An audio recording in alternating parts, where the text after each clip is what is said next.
రాత్రిపూట పెరుగు తింటున్నారా? అయితే ఈ విషయం తప్పకుండా తెలుసుకోవాలి.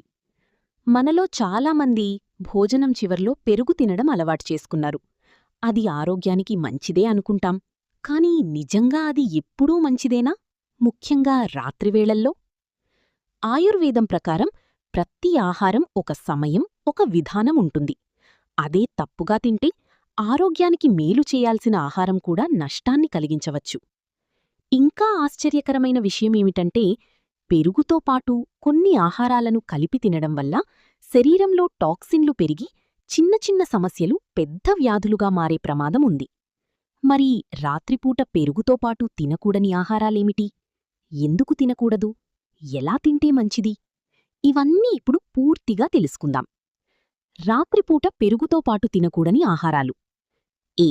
పెరుగు ప్లస్ పండ్లు, ఫ్రూట్స్. ముఖ్యంగా బనానా ప్లస్ పెరుగు కలిపి తినకూడదు.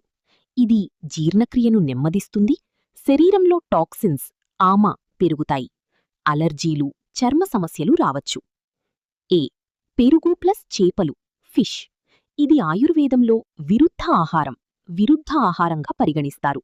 రక్తంలో టాక్సిన్ పెరిగి చర్మవ్యాధులు వచ్చే అవకాశం.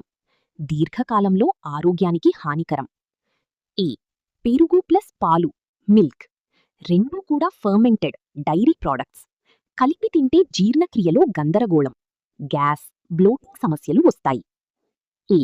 పెరుగు ప్లస్ ఉప్పు ఎక్కువగా. రాత్రివేళల్లో ఉప్పు ప్లస్ పెరుగు తీసుకుంటే వాటర్ రిటెన్షన్, నీరు నిల్వ పెరుగుతుంది, బీపీ సమస్యలు వచ్చే అవకాశం. ఏ. పెరుగు ప్లస్ వేడి ఆహారం, హాట్ ఫుడ్స్. వేడి పదార్థాలతో పెరుగు కలిపితే దాని గుణాలు తగ్గిపోతాయి, జీర్ణక్రియ సమస్యలు వస్తాయి. రాత్రిపూట పెరుగు తినాలి అంటే ఎలా తినాలి? కొద్దిగా మాత్రమే తినాలి. పెరుగులో పిప్పళి, మిరియాలు, జీలకర్ర పొడి కలిపి తినాలి. పెరుగు బదులు మజ్జిగ, బటర్మీట్ తీసుకోవడం మంచిది. గది ఉష్ణోగ్రతలో ఉన్న పెరుగు మాత్రమే తీసుకోవాలి. మొత్తానికి గుర్తుంచుకోవాల్సిన విషయం ఒక్కటి: పెరుగు ఆరోగ్యానికి ఎంతో మంచిదైనా సరైన సమయం, సరైన కలయిక లేకపోతే అది మెల్లగా సమస్యలకు కారణమవుతుంది. ముఖ్యంగా రాత్రిపూట చిన్న పొరపాట్లు కూడా జీర్ణక్రియ, చర్మం, శరీర సమతుల్యతపై ప్రభావం చూపిస్తాయి.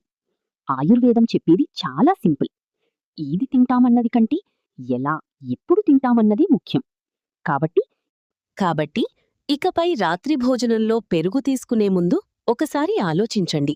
సరైన విధంగా తీసుకుంటే అది ఔషధం, తప్పుగా తీసుకుంటే సమస్య. ఆరోగ్యంగా ఉండాలంటే చిన్న చిన్న అలవాట్లను మార్చండి. పెద్ద మార్పును మీరు గమనిస్తారు. మీ ఆరోగ్యం మీ చేతుల్లోనే ఉంది. జాగ్రత్తగా చూసుకోండి.